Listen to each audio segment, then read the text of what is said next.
Now, speaking of living legend, there's a man who is creating his own path for an organization that is riddled with tradition and history. Ladies and gentlemen, the man who is simply known as the con artist, the general manager for the Pittsburgh Steelers, Omar Khan. What's up, man? What's up? How you doing, Omar? How you doing? How you doing? Good to see you. How you doing? Appreciate you, man. How you doing? Hell yeah! You got that handheld right next to you there. Mr. Khan, great. Congrats on a hell of an offseason and training camp starting, buddy. Appreciate it. Thank you. Okay, so... Thanks for having me on. No, thank you for joining us. Thank you for the hospitality. Thank you for everything. Okay. How about these fans, man? They're the best, man. Oh, yeah. Everywhere. The best there is. It's been amazing. I was here as a child. I think Tone was here as a kid and as a high schooler. It's basically the pilgrimage that every Yinzer feels like they have to make. Since 1966, the place has been here. Since the beginning of the Pittsburgh Steelers, the Steelers have operated in one particular way. And I know you've heard a lot of this, I assume, because we've chatted about it a lot, and a lot of Steelers fans have. Completely different offseason for the Pittsburgh Steelers this year. Was that the mindset going into the offseason? Was it like, hey, we're going to bring in a top-tier free agent in DK Metcalf and pay him $30 million. We're going to make a trade for Jalen Ramsey and Jonnu Smith. We're going to bring in four-time NFL MVP Aaron Rodgers. Darius Slay is going to come in. You were hunting stars and paying guys. Very abnormal for you. Mindset going into the offseason, or how did we kind of get here, you think? Yeah, I think going into the offseason, you know, we reflected on how things ended last year, and that wasn't good enough. And some things had to be different. And, you know, every one of those things was a case-by-case situation. They love you, buddy. They absolutely love you. But all those they were all case by case. We just got to be better, you know. And I don't necessarily want to say we tried something new, but because every one of those situations was unique. But we just got to be better. You know, the way last year ended up left a bad taste in our mouth, and you know, that's unacceptable. So. Okay, and the Yinzers fans are all behind you. These moves that you've made, I haven't even heard any old miserable Yinzers say that they hate that you're spending money in the way that you're spending and everything like that. Yeah. Get the TJ Watt deal done as well. I mean, love TJ, man. So love much him. Stuff. Was that always going to happen? Because the way the insiders talked about it whenever they would come on our show, they're like, TJ and the Steelers are going to get a deal done. We all know that. And then he holds out of the mandatory minicamp. In your eyes, always going to get done? It was just a matter of when? It was, you know, we felt confident. It was always a goal of ours. You know, TJ's one of those guys. I mean, how awesome is TJ, man? Awesome. He's just awesome, man. Awesome on the field, off the field, and he's one of those guys that, you know, he's going to be a first ballot Hall of Famer. And you know what? The reality is he should be a one helmet Hall of Famer. And to have him to get the deal done, and you know, hopefully that's not the last deal we do with him. We think he's got a lot of football left, but that was important to us, and I'm glad we got it done, especially before camp. Was there anxiety, though? Had to be. You know, these things that always take a little longer than you hope. I was always confident we'd get it done. It's just a process, but you know, we got it done. That's all that matters. You know, he's a Steeler. So. He was happy too. We saw him earlier, and myself, Cam, D-Butt, and AJ, and the boys all talked about how much money he has now. So just know that we let him know that he got a great deal, but he's earned it obviously through it all. Well deserved. Last question from me before the boys have some. Yeah. So the rumors now out on the internet are that you guys are maybe one of the favorites for Terry McLaurin. Not going to ask you about that because that would be a stupid thing for you to answer on our show. But the fact that your team is being mentioned to be a part of the teams that could get him means that people have looked at your salary cap and think that you could get Terry McLaurin to become a Pittsburgh Steeler. Now, whether or not he is going to be a Pittsburgh Steeler or any other team, how have you been able to navigate the salary cap gymnastics to pay everybody and still have room if you were to sign another big-time player? And you have 12 picks in next year's draft that is being held in Pittsburgh, Pennsylvania. Yeah. They call you the con artist, and the business that you've been able to do here is absolutely, Jesus, pine cone. Thank you for the pine cone. We'll smoke this later. The entire thought of how have you been able to navigate it, and what are you focusing on when you're getting these deals done? $30 million to DK, $41 million to TJ. Jalen Ramsey's here on Monday. Patrick Queen just got paid, let alone Cam and everybody else that you have that's worth money. What are you focusing on while you're doing this? And do you think you're not getting enough credit for the salary cap gymnastics that you're doing that others have done in the past?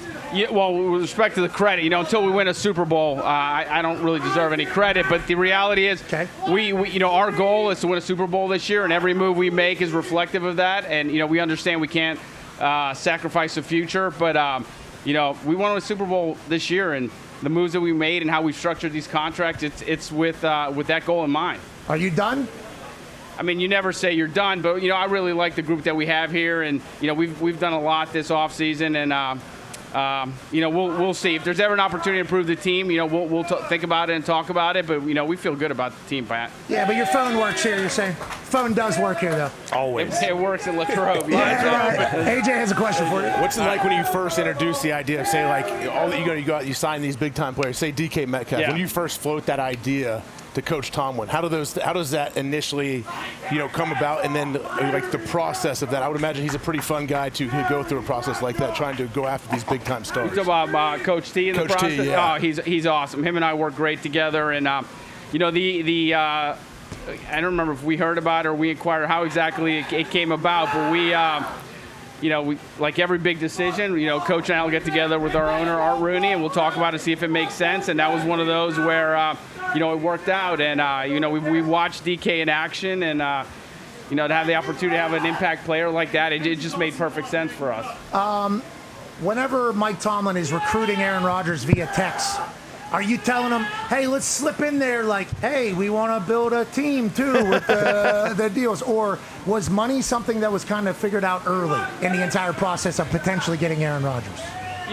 With respect, I don't really want to get into the contract too much, Pat, but one thing I will say with Aaron is we had great communication, contrary to what was reported out there, and I don't know everything, but he communicated great with us, and we communicated great with him, and we were very upfront as to what our goals were, and he was upfront about his, and it just worked out. I'm glad he did.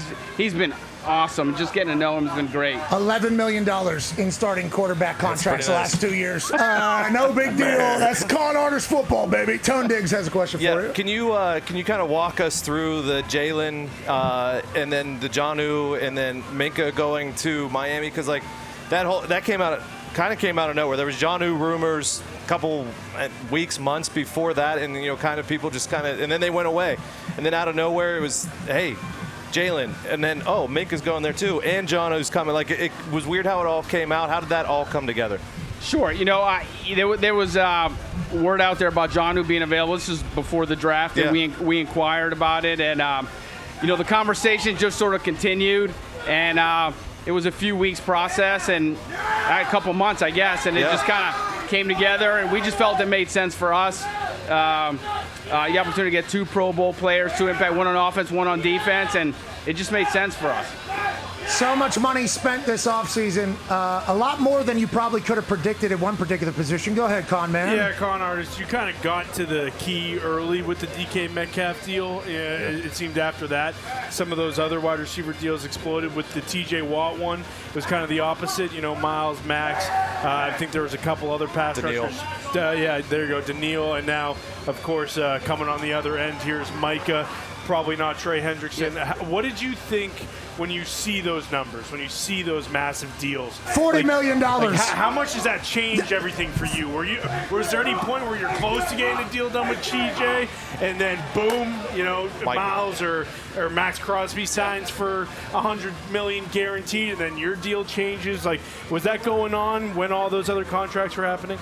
Without going into specifics of the negotiation, I'll just say it's it's obviously part of it because the players, it's important to the players, but we also have to be careful and understand the structure of our roster and the contracts and what's coming forward and all that. So you take all that into account, but with TJ, I'm just so glad we got it done. Like it meant a lot to him, it meant a lot to us, and like I said, he deserves to be a one-helmet Hall of Famer, and he represents us so well. And do you guys have him on? Oh, yeah. He's awesome. He's about as good as they get, is he not? He just, yeah. Let's talk, though, about that question. All right.